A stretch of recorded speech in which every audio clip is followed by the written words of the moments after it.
အားလုံးပဲမင်္ဂလာပါကျွန်တော်တို့ရဲ့ knowledge orbit channel ကနေပြန်လည်ကြိုဆိုလိုက်ပါတယ်ကျွန်တော်တို့တွေဟာမနက်ခင်း routine တွေအကြောင်းပဲအပြောများကြပါတယ်ဒါပေမဲ့တကယ်တမ်းတင့်ဘွားကိုအဆုံးဖြတ်ပေးတာကညဘက်အလေးထားတွေဆိုတာသင်ပြပါသလားညဘက်မှာသင်လုပ်တဲ့အပြုအမူတွေဟာအိပ်ပျော်နေစဉ်အတွင်းသင်ဦးနောက်ကိုပုံဖော်ပေးပါတယ်နောက်တစ်နေ့မှာသင်ဘယ်လောက်အထိအာရုံစိုက်နိုင်မလဲစိတ်အားထက်သန်မှုရှိမလဲဆိုတာဒီအချက်ပေါ်မှာပဲမူတည်နေတာပါအိပ်ဆက်ခြင်းရဲ့အရေးပါပုံခန္ဓာကိုယ်ဟာအိပ်ပျော်နေစဉ်မှာ cell တွေကိုဖြူဖြင်လာမှတ်ဉာဏ်တွေကိုစနစ်တကျစီစဉ်တာနဲ့အားပြန်ဖြည့်တာတွေကိုတက်တက်ကြွကြွလှုပ်ဆောင်ပါတယ်တကယ်လို့သင်မှာညဘက်အလေးအထဆိုးတွေရှိနေမယ်ဆိုရင်ဒီလုပ်ငန်းစဉ်ကိုအနှောင့်အယှက်ဖြစ်စေပြီးနောက်တစ်နေ့မှာအာရုံမစိုက်နိုင်တာစိတ်တိုလွယ်တာနဲ့စိတ်အားထက်သန်မှုလုံးဝမရှိတာမျိုးတွေကြုံရနိုင်ပါတယ်သိပ္ပံနည်းကျအလေးအထ၅ခု Digital Detox ပထမဆုံးအချက်ကတော့ Digital Sunset လုပ်ဖို့ပါ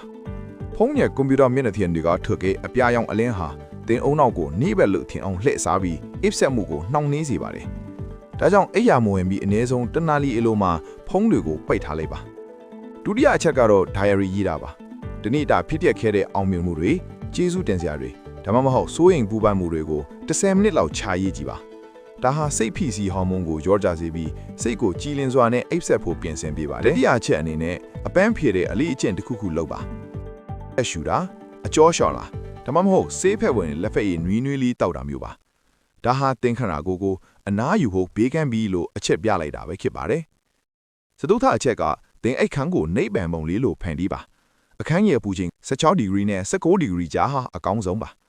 အခန်းကိုမှောင်နေအောင်ထားပါတိတ်ဆိတ်ပါစေပစ္စည်းရှို့ပွားနေကားတွေကိုရှင်းထုတ်လိုက်ရုံနဲ့တင်အိတ်ဆက်မှုအရေးအသွေးကတီးတီတာတာတက်လာမှာပါနောက်ဆုံးအချက်ကတော့အချိန်မှန်ဖို့ပါ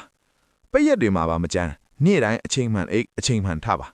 ဒါမှတင့်ခန္ဓာကိုယ်တွဲနိုင်ကစနစ်တကျမှတ်မိသွားပြီးအိပ်ပျော်ဖို့ခက်ခဲတာမျိုးမရှိတော့ပဲနိုးလာတဲ့အခါမှာလည်းလန်းဆန်းနေမှာပါအများကြီးတခါတည်းပြောင်းလဲဖြစ်ဖို့မလိုပါဘူးဒီညကစပြီးဒီအချက်၅ခုတည်းကတခုခုကိုပဲအရင်စလုပ်ကြည့်ပါမှတ်ထားပါပြင်းပြင်းထန်ထန်တခါတည်းလှုပ်တာထက်နေ့စဉ်မှန်ကန်လှုပ်ဆောင်ခြင်းတာတင်းရဲ့အနာဂတ်ကိုတိတ်ဆိတ်ပုံဖော်သွားမှာဖြစ်ပါတယ်ဗီဒီယိုလေးကိုကြိုက်နေတဲ့ဆိုရင်ကျွန်တော်တို့ရဲ့ Knowledge Orbit Channel ကို like နဲ့ subscribe လုပ်ထားဖို့မမေ့ပါနဲ့ဦးနော်